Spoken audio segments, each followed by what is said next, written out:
Well, hello, I'm Doug Apple, and I have Rachel Pienta, Dr. Rachel Pienta, back in the studio with us as it's time for another Wakulla County 4-H podcast and radio show. And in fact, Rachel, we're going to get into a new exciting episode that the kids from the Wakulla 4-H have put together. But I do want to say that you've given me a plaque and some others a plaque. What's this plaque about? Hi, Doug. Yes, I did bring a very lovely piece of decorated wood in the office today. Yes, it's a plaque. So this is actually the second time that this podcast of ours, this project we've been doing for a couple years now, has been honored at the state level by the Florida Association of 4-H Professionals for being the best 4-H radio audio program in the state. So we won state this year. We actually won state last year too. And then we're the best in the southern region. And then we're deemed the best in the country by the National 4-H Association. So we're a little early in the process this year, but congratulations, Doug. You're part of a state winning radio audio podcast show again. Very exciting, and I'm glad to do my little part. So we have another episode coming up. What are we going to be hearing? We do, Doug. I'm pretty excited about it. So for the last few years, our 4-H youth have been involved in what are called community pride projects. And for the one we're doing this year, that's a really apt title, right? There's a lot of pride involved in what they're doing this year. But over time, they've done some different things. They've done hurricane preparation with buckets for senior citizens. They have done a project to address food insecurity with blessing boxes. They've done stuff related to trying to get people to be more aware of the environment and ecological conservation with Keep Wakulla County Beautiful. And that's a small sample. There have been other projects. This year, they decided they wanted to dive into Wakulla County history. And their project is called Deeply Rooted in the Hands of Time. So you see why I think this is really about community pride, because they're really asking people to share their community pride with them. They put out a call to the community and they asked for people's stories, their family stories, local history. And people responded. People came and told the youth their stories. The youth recorded stories. They wrote the oral history, so they transcribed them. They also did a photo exhibition at the Wakulla Wonderful Festival. That's our annual celebration of Wakulla's founding that we hold every March. And they did a wonderful display with different books that they created, albums. They did a wall display, lots of photos. The album, you could leaf through it and read stories. And for this podcast, they did something really cool. I'm really excited about it because not only did they tell the stories as they had been told to them, they also traveled to different parts of the county. So when you listen to this podcast, you're not only taking a journey through history, through time, but you're also taking a trip around Wakulla County to some familiar places you might recognize. So a trip through time and space. Time, space, and place. Exactly. So without further ado, here's the next exciting edition of the Wakulla County 4-H podcast. We're here today with Wakulla 4-H County podcast. Welcome to Deeply Rooted in the Hands of Time, the podcast where stories flow like river water, winding through the rich history and quiet magic of the South. I'm your host, Caden, here with Emily, and today we're exploring the stories of the land and the people of a county that stood for over 180 years. What began as Community Pride Project has grown into something much more, a journey of connection, discovery, and deep appreciation for the place we call home. We're honored to share it with you, and we hope you enjoy what we've created. Sit back and imagine a place where the moss drapes from ancient oaks. The water runs crystal clear in the slow-moving rivers, and time just seems to slow down a little. A place that isn't polished or loud. The forests are thick, and the stories run deep. Tucked along the Big Bend of Florida, this is Wakulla County. It's a place where the land holds memory, and the people carry stories as deep as lasting as the rivers that shape it. Here, grit meets grace, and history walks hand in hand with hope. These are the voices of those rooted by birth and those drawn by something they couldn't explain. Stories of resilience, heritage, and heart. Through her eyes. Jenny V. Jones, a proud Wakulla native, reflects on her roots, her family, and the changes she's seen in her hometown. Growing up in her great-grandparents' farm, Jenny learned the value of hard work early, milking cows, riding horses, and spending summers helping in her grandmother's cafe. Strong family values shaped her childhood. Her mother taught her how to always be honest and never waste food, a lesson Jenny remembers through a funny lima bean standoff that ended with her giving in and learning to appreciate what she had. Jenny shared a close bond with her older brother, spending countless hours playing sports together. Though he passed, his children kept that connection alive. After a 32-year career, Jenny enjoyed retirement filled with church, community service, and time with her grandchildren. Her path took her from berry picking and cafe work to college, where she studied vocational home economics and earned certification in special education. She recalls working at Wakulla Springs, where her father was a chef for over 40 years. The job came with hard lessons about segregation, but also a deep sense of community and pride. Today, Jenny worries about the rapid growth in Wakulla, the traffic, the loss of quiet, and the lack of youth opportunities. She hopes for more diversity in leadership and more support for young people entering the workforce. Jenny remains hopeful, and she is proud of her roots and the legacy she continues to build in the place she's always called home. A life of service, strength, and community. Born in Elk River, Minnesota in 1945, Daniel Urim Beck, or as folks around Wakulla County know him, Lieutenant Dan, grew up with strong hands and a strong work ethic, shaped by life on the family farm. But Dan wasn't just a farm boy. In high school, he was part of a daring water skiing team that built their own jumps and performed human pyramids. They even traveled to Florida, towing their handmade ski ramps to Cypress Gardens to perform in a summer show. Dan, ever the strong one, was always at the base of the pyramid and even earned a spot in the Century Club by flying 100 feet through the air off a ski jump. He also holds the title for the first human surfboard, laying flat on the water as a boat towed him and a friend rode on top. After high school, Dan served in the Vietnam War. When he returned, he helped his in-laws renovate and run Normstown Inn, a seafood restaurant in Carabao. He waited tables, cooked, and once shucked 144 oysters for a single customer who then ordered a cheeseburger. Dan went on to earn a degree in physical education from FSU and joined the Tallahassee Fire Department in 1978. Over the next 32 years, he served as a lieutenant and line officer, leading fire stations with the same quiet strength he brought to everything in life. In 1995, he moved to Crawfordville, building his dream home from the ground up with the help of his firefighter crew. Dan crafted the stairs, did the roofing, painting, and finished work, creating not just a house, but a symbol of teamwork and friendship.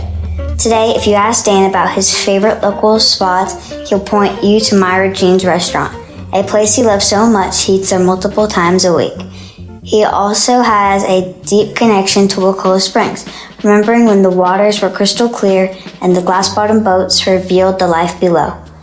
Dan has watched Wakulla grow from a quiet, rural place into a busy, expanding community. But he hopes that while new buildings rise, the community never forgets to protect its natural treasures, its springs, forests, and wetlands. Now retired, Dan hopes to be remembered for his 32 years of service as a firefighter and for being a steady, caring presence in Wakulla County.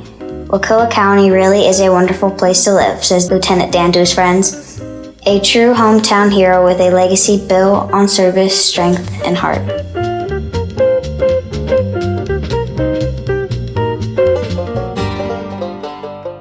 A life rooted in Wakulla. When Colonel Ray Johnson's family moved to Wakulla County in 1975, it was still a quiet place. Pine trees, dirt roads, and only one traffic light. His parents had bought land in Crawfordville after hearing about affordable property, and they built a life surrounded by nature and community. As a kid, Johnson loved the freedom of the outdoors, riding bikes, exploring the woods, and feeling safe in a town where everyone knew each other. It was a simpler time, and in that sense of peace has stayed with him ever since.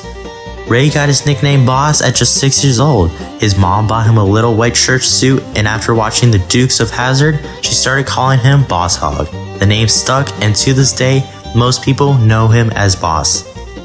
He has deep roots on both sides of his family. Though he never met his paternal grandfather, he was especially close to his grandmothers and maternal grandfather. He recalls big country breakfasts and the warmth of family gatherings, especially around Christmas.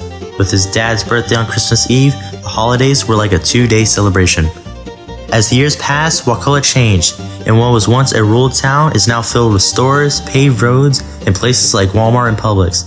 Johnson's sister, after being away for decades, couldn't believe the transformation, but he still holds on to the memories, like skating with friends at Old Rainbow Skating Rink, but now long gone.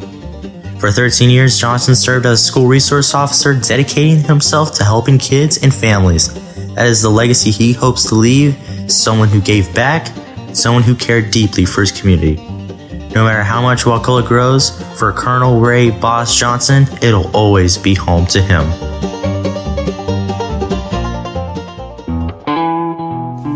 From the Mississippi to Wakulla Springs. Karen Diane Beck was born on June 14, 1948, in the quiet northern town of Brainerd, Minnesota, not far from the humble beginnings of the Mississippi River. That winding, iconic river would shape much more than the landscape. It would shape Karen's story. Her family later moved south to the town of Champlin, still hugged by the Mississippi's flow. But the real adventure began after high school, when her father, Norm, quite literally chased a dream. With a tugboat he had pieced together himself, welding bits and parts into one seaworthy vessel, he packed up the entire family and set sail down the Mississippi River, aiming for the Florida Keys. It wasn't smooth sailing. The boat struggled with mechanical issues, and when they hit the Gulf, a storm forced them to turn back. Eventually, they hugged the coast and made it as far as Carabel, Florida, where the family dropped an anchor and planted roots. Norm bought a small motel and seafood restaurant, naming it Norm's Town Inn. It became a new kind of adventure, family-run business on Florida's forgotten coast.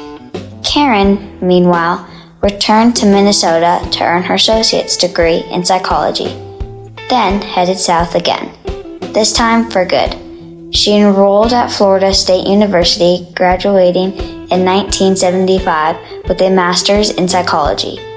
That same passion to help others got her to open Associates Counseling Center in Tallahassee, where she provided therapy and support for decades before retiring in 2010. That year was a new chapter for both Karen and her husband, Dan Beck, who also retired after 32 years with the fire department. Living in Wakulla County, Karen has always felt a deep connection to the natural world. She's a regular at Wakulla Springs, St. Mark's Lighthouse, and Wakulla Beach. Her favorite spots to grab a bite? Myra Jean's, BW's, and Riverside Cafe. Local staples remind her why this small town feels like home. When Karen first moved to Wakulla in the 1970s, the county had barely 6,000 residents. Today, the county has grown, but Karen hopes it can hold on to what makes it special: its natural beauty, its quiet charm, and its sense of community. She's passionate about preserving Wakulla Springs, worried about overdevelopment and pollution threatening this unique ecosystem. She wants future generations to enjoy the crystal clear waters, the glass-bottom boat tours, the soda parlor, and the picnic-perfect park, just as she has for decades. Keep Wakulla County beautiful by being kind to one another and respecting the preservation of its natural beauty. Karen Beck. From a tugboat dream on the Mississippi to a lifetime of service and serenity in Wakulla, Karen Beck reminds us that the best journeys aren't always measured in miles, but in meaning. A life of legacy and service. Robert Tyrone Manning III, known to many as Shadow, and was born in Winter Haven but raised with strong roots in Wakulla County. As the second oldest of 8 siblings, responsibility came early, and so did a sense of community and family tradition. Nicknamed Fat Daddy as a kid and later shadowed by a coach impressed with his speed, Robert's childhood was filled with laughter, baseball, and deep family bonds, especially time spent with his grandparents in neighborhood gatherings at a family-connected local store. His parents and grandparents emphasized hard work and education. One of the family traditions was hog butchering in the winter. It was much about survival as it was togetherness, and though he didn't grow up with many pets, his loyal dog Penny and love for baseball brought him lasting joy. Baseball remained a central theme in Robert's life, from playing with semi-pro teams to bonding with his father over the Dodger games on the radio. He found purpose on and off the field, eventually working in research and development in St. Mark's Powder, transitioning into lab work before retiring, although he says he's really not retired. Alongside his wife, Robert now dedicates his time to community service, delivering school supplies, feeding families, and uplifting churches and youth programs. He's proudest of his children who've grown into careers in chemical engineering, mental health, and skilled trades proof. But Robert's legacy goes beyond his family. He's fought for visibility and leadership opportunities for people of color in local sports, and continues to speak out about growth and change in Wakulla, urging more local voices in the decision-making process. At his core, Robert Manning is a man of action, committed to service, family, and building a stronger community. As he puts it, actions speak louder than words, and his actions have left a lasting mark.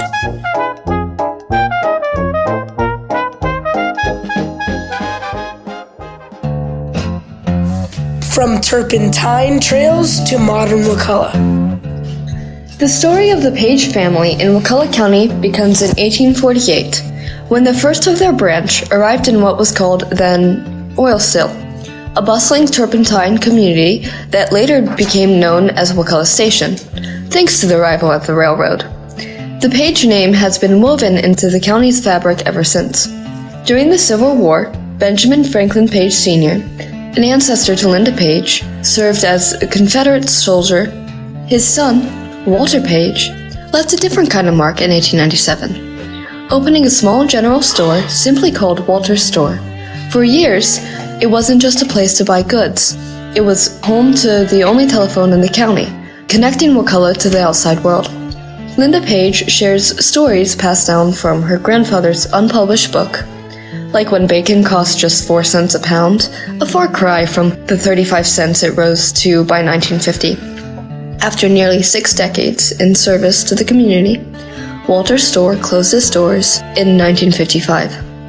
In 1956, the family purchased the land on Live Oak Island, building a house that stood for nearly 30 years until being torn down by Hurricane Kate in 1985. Not far from there, Linda remembers an old post office near Savannah's on Woodville Highway. Today, just 4 concrete posts remain as a quiet witness to history. Though Linda grew up in Tallahassee, weekends were in Wakulla fishing for mullet with her family, often donating the catch to schools and churches. The legacy continues through her brothers. Buddy Page, a skilled blacksmith and later a Navy SEAL, made a major discovery in the Page-Ladson archaeological site, which revealed elephant bones and ancient tools dating back 13,000 years, evidence of one of North America's earliest human occupations. Her other brother, Joe Page, dedicated 24 years to the Wakulla County Sheriff's Office, retiring as a captain. For Linda, the Page name isn't just a connection to history, it's a living story, shaped by resilience, service, and deep love for the land and people of Wakulla County.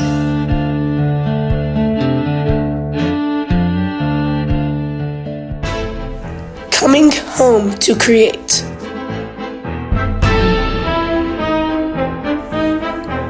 Herb Donaldson was born in Wakulla County in 1969, just after Woodstock, and raised among the pines and dirt roads of North Florida. As a kid, he watched the world wide when Wakulla Middle School first opened, bringing together students from across the county. After high school, Herb chased opportunity.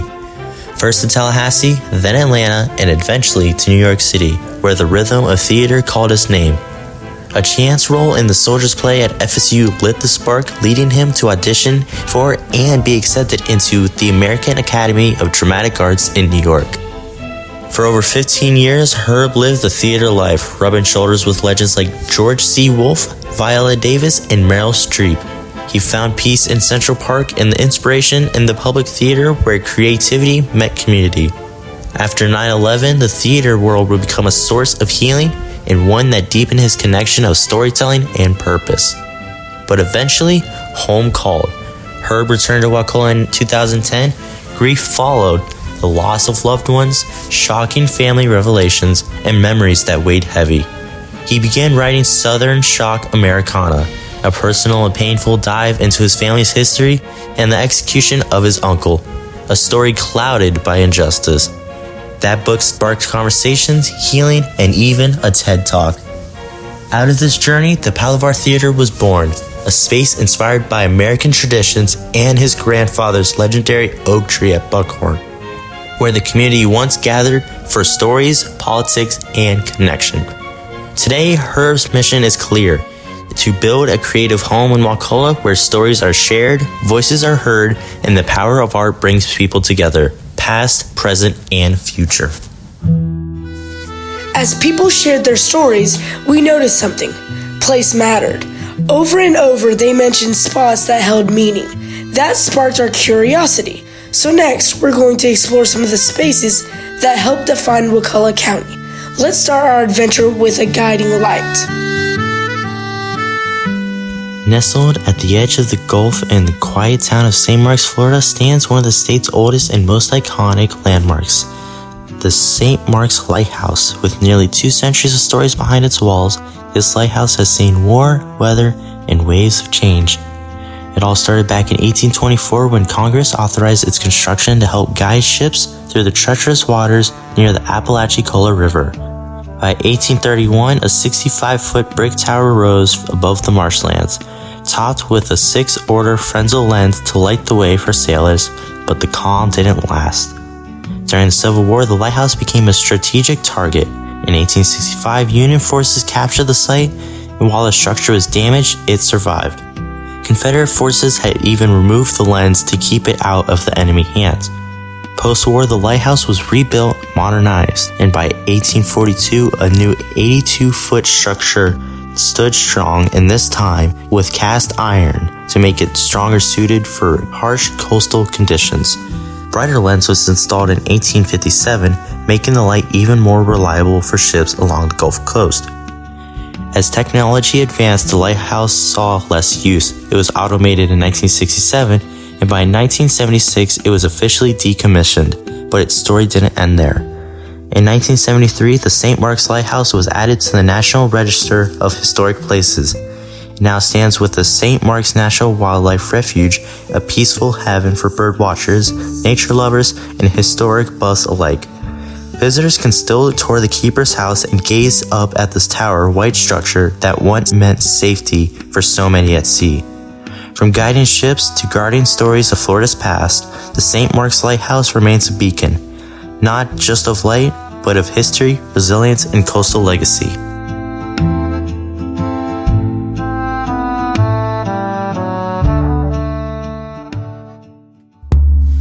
Head inland to explore the centuries-old fort where rivers and cultures meet.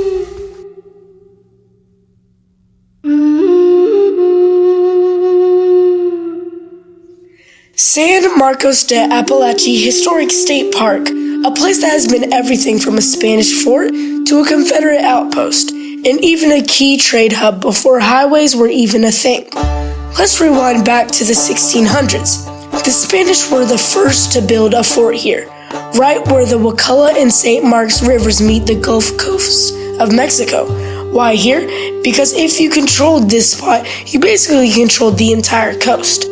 This place switched hands a lot. The British took it, then the Spanish got it back, and eventually the US moved in. Jump forward to the Civil War, and yes, the Confederate troops used it too. It was like the Airbnb of military history. Everyone stopped through. But what a lot of people miss is that before all that, the nearby town of St. Mark's was a major port. Florida didn't have any highways back then, and the rivers were everything. Goods, supplies, and even people moved through here. Connecting the Gulf to the inland towns like Tallahassee, boats came and went daily. It was busy, important, and kind of a big deal. Today, the fort's mostly ruins. Stone walls, quiet trails, and museums that tell the hit story most folks never hear. But if you stand there by the river and close your eyes, you can almost hear the cannons, the sails flapping, and the voices of traders and soldiers from centuries ago.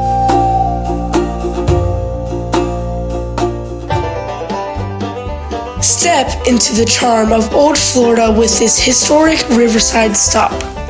Tucked into the maritime history of Florida's Gulf Coast is the quiet town of St. Mark's, and once at its heart stood the St. Mark's Hotel.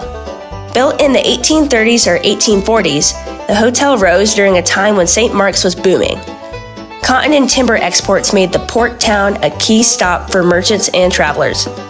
Positioned near the St. Mark's River, the hotel welcomed steamboat passengers and railway riders, offering a comfortable rest before the next leg of their journey. But like the tides, prosperity shifted. The Civil War brought Union troops and economic collapse. As cotton faded and industry moved inland, the St. Mark's Hotel, like the town itself, began to quiet. By the 20th century, the once bustling stopover had faded into memory. The hotel eventually closed its doors for good. Today, the building is gone, but not forgotten. In the stillness of St. Mark's, with its moss-draped oaks, an echo of history, the story of St. Mark's Hotel lingers, a reminder of a time when the sleepy coastal town was a crossroads of commerce, travel, and southern charm.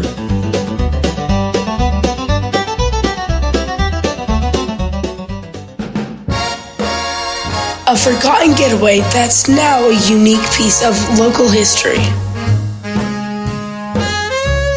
Located just north of St. Mark's River, the Wakulla Beach Hotel was a beloved coastal getaway built in the 1950s or 1960s. Nestled along Florida's Gulf Coast, it catered to travelers seeking peace and natural beauty, offering access to pristine beaches, fishing, and quiet relaxation, away from the larger, commercialized tourist spots. In its prime, the hotel was a popular retreat for families, offering a calm alternative to the bustling resorts of Florida. Guests enjoyed the simple pleasures of beach days and breathtaking sunsets. But by the 1980s and 1990s, with the rise of larger resorts, the Wakulla Beach Hotel couldn't compete, and it eventually closed, and the building was demolished as new developments took over. Though the hotel no longer stands, its legacy remains woven into the history of Wakulla County, representing a time when small, charming hotels were the heart of Florida's coastal tourism. The beauty of the Gulf Coast still draws visitors today, keeping the spirit of the Wakulla Beach Hotel alive in the waves that crash along the shore.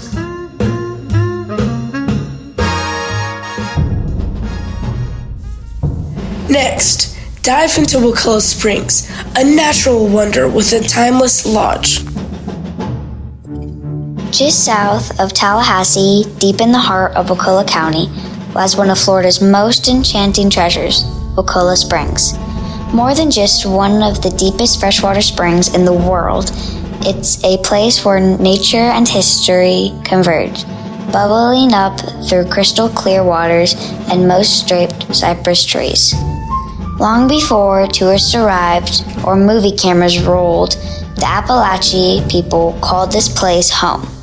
They fished in the spring's pure waters, farmed in fertile land nearby, and left behind artifacts, pottery, tools, and stories etched into the earth. By the 1500s, Spanish explorers passed through the region, ushering in centuries of change that transformed both the land and the lives of its original inhabitants. In the 1800s, the area shifted again, this time into farmlands. Rumors of the spring's healing powers attracted wealthy travelers in the late 19th century. But it wasn't until 1937 when businessman Edward Ball purchased the land that Wakulla Springs began its new chapter as a sanctuary of natural wonder and refined retreat. At the heart of this transformation rose the Wakulla Springs Lodge, a Mediterranean revival-style hotel tucked beneath towering oaks. Ball envisioned a place where guests could experience Florida's untouched wilderness without sacrificing luxury. He built the lodge with soaring ceilings, handcrafted ironwork, and sweeping windows that framed the springs like a living painting.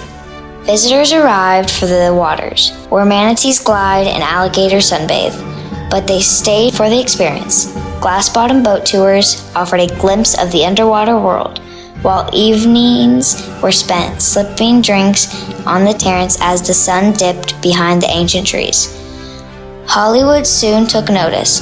The otherworldly clarity of the spring made it a perfect stand-in for the untamed jungles. In films like Creature of the Black Lagoon and Tarzan and the Mermaids, Wakulla Springs became more than a destination. It became a cinematic legend. As Florida's tourism industry grew, the modern resort pulled visitors elsewhere. The lodge faded into a quieter rhythm. But in the 1980s, the state of Florida recognized for its cultural and environmental value. Wakulla Springs and the lodge were lovingly preserved, not frozen in time, but honored as a living chapter in Florida's history.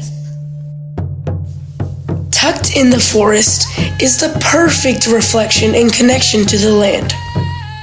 Tucked away in the woods of Wakulla County, Florida, there's a quiet, round pool of water that seems to appear out of nowhere. Locals know it as Cherokee Sink, a place of mystery, natural beauty, and deep geological roots. Cherokee Sink isn't just a pretty spot for a hike or a photo op. It's what geologists call a karst sinkhole, a huge natural pit formed when underground limestone dissolves over time. Picture water carving secret tunnels through rock beneath your feet for thousands of years. Until one day, the ceiling caves in. That's Cherokee Sink, a quiet collapse that's left behind a deep, blue basin surrounded by forest. Its name, Cherokee, hints at Native American history. While the Cherokee people are usually tied to the Appalachian region, some were tragically relocated to Florida in the 1800s during the Trail of Tears. We don't know for sure if the site was used by them specifically, but a water source this unique doesn't go unnoticed. In the early 20th century, explorers and locals started to take interest in places like this. And eventually, Cherokee Sink became a part of Wakulla Springs State Park, a region famous for its crystal clear springs and mysterious underwater caves. Well, most people don't realize that Cherokee Sink is connected to a massive underground water system. It feeds through the same aquifer that powers Wakulla Springs, one of the largest and deepest freshwater springs in the world. It's part of something bigger, a natural system that sustains life, fuels economies, and provides drinking water to nearby communities. Today, Cherokee Sink is protected, studied, and visited by those who love geology, history, and Florida's wild beauty. It may not have the fame of the springs, but it holds its own quiet magic. So, next time you're out exploring, remember, sometimes the most fascinating stories are hidden underground, waiting to be discovered.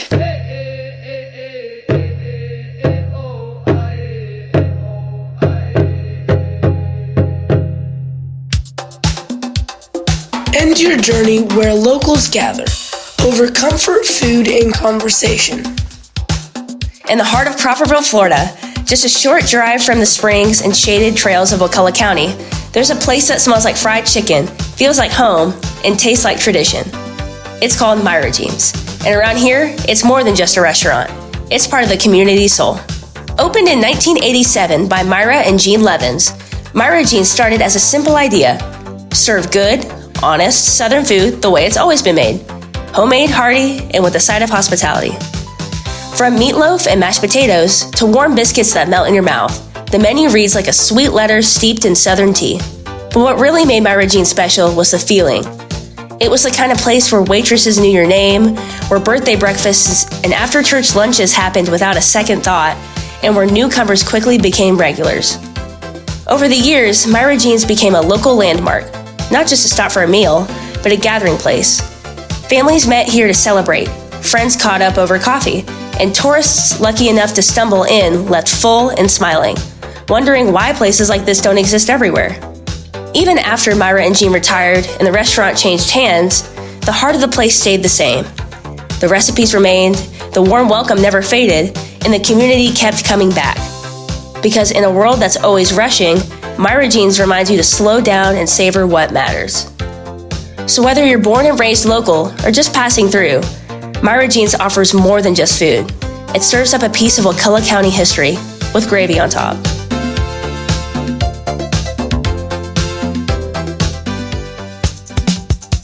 That brings us to the end of today's journey. Every person has a story, and every place holds a memory. By listening, we connect the dots between the past and present, between strangers and neighbors. Thank you for joining us as we continue to uncover the voices behind the places and the places behind the voices. I'm Caden. And I'm Emily. Until next time, keep your ears open and your curiosity alive, because every corner has a story worth telling. That wraps up another episode of Wakulla County 4-H. Thank you to the community members who shared their stories with us and everyone involved in making this project a success. Until next time, keep learning, growing, and making a positive impact in your community. Take care.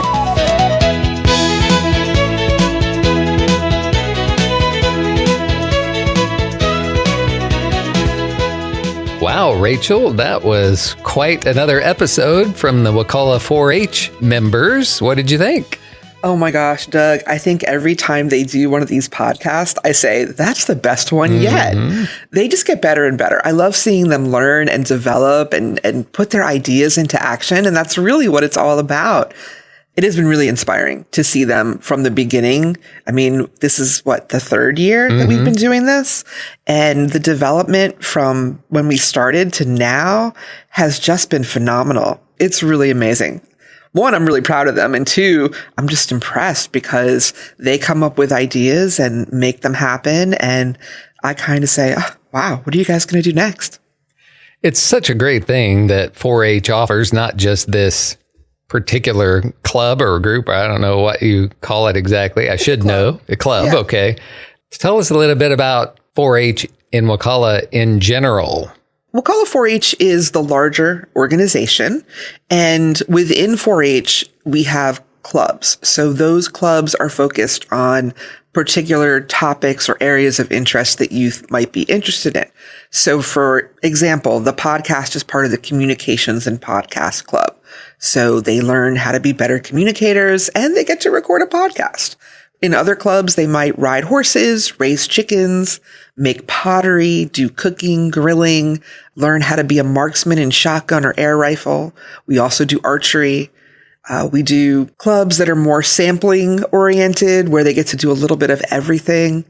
Really, I say that our club offerings in Wakulla County 4-H are really only limited by two things. One, the community volunteers that we have to come help us. And two, the interest of the youth who are part of the organization. So if they have an idea that you aren't currently offering, then it's possible for it to happen. It absolutely is, Doug. I'm always looking for adult volunteers. Volunteers should be 21 or up, 21 or older. No age limit there.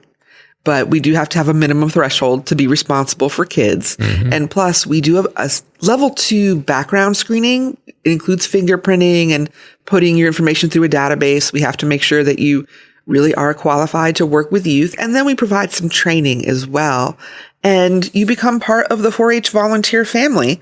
We always try to say to people, okay, youth have been asking for these types of clubs. Sometimes we have a leader who comes and says, I have a passion for this thing. I really want to pass it on to kids. Can we do this? And then we give it a try and we see, are there people in the community who want to turn out for that activity? Usually there is. If it's someone's passion, it's likely that there are other people in the community who share that interest and that passion and are looking for a place to be able to do it. For a parent who's thinking about maybe I ought to send my child to 4-H or get them involved, what are some of the less obvious benefits of being part of 4-H? We really focus on life skills and positive youth development in 4-H. So we're teaching kids how to be problem solvers, independent thinkers, how to apply life skills to be able to be a better communicator, to be able to take responsibility for a project. So if you're thinking my kid needs to learn to take responsibility for feeding the dog or cleaning their room, well, we teach skills in 4-H that apply to those things that you want your child to do at the house. We also find that youth involved in 4-H do better in school, and they also make really good choices about whether they're going to college or pursuing a career after they leave us because they've developed some skills that are going to help them along the way. And it's always good for your kids to know some other kids that are on a good path.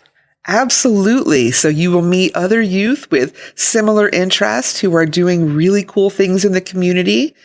And we have a couple of options for people to connect with 4-H. In the summer, we have summer camps, and we're doing enrollment for those now. And if people want to find out about our summer camps, they can check out the Wakulla Extension website or the Wakulla 4-H Facebook page. They can also call our office in Crawfordville at 850-926-3931. We start our camps the second week in June, and we run till the end of July. And then at the end of August, we'll have our annual open house event, and that's August 23rd from 9 a.m. to 1 p.m. It's a free event.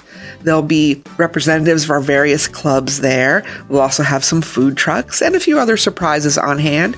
But it's a chance to meet other members of 4-H, to meet our club leaders, find out about everything we have planned for the coming year, and to figure out which club is going to be your 4-H home when you join 4-H. All right. Any final words? This is one of how many podcasts have we done now? What number is this? We're at a baker's dozen. Oh my gosh. Wow. So there's a dozen podcasts. As I said, they get better with each one, but I highly encourage you to go back and listen to some of our other podcasts. We've talked about some really interesting things. You'll learn a lot about the community. You'll really get to see how the youth have improved with their communication skills over time. Yep. All you have to do is go to your favorite podcast app and just look up Wakulla 4-H, or you can go to YouTube, actually, look up Wakulla 4-H podcast. A lot of places, just Google it probably, and you'll find it. That's Dr. Rachel Pienta, the leader of the Wakulla County 4-H. And for Wave 94, I'm Doug Apple.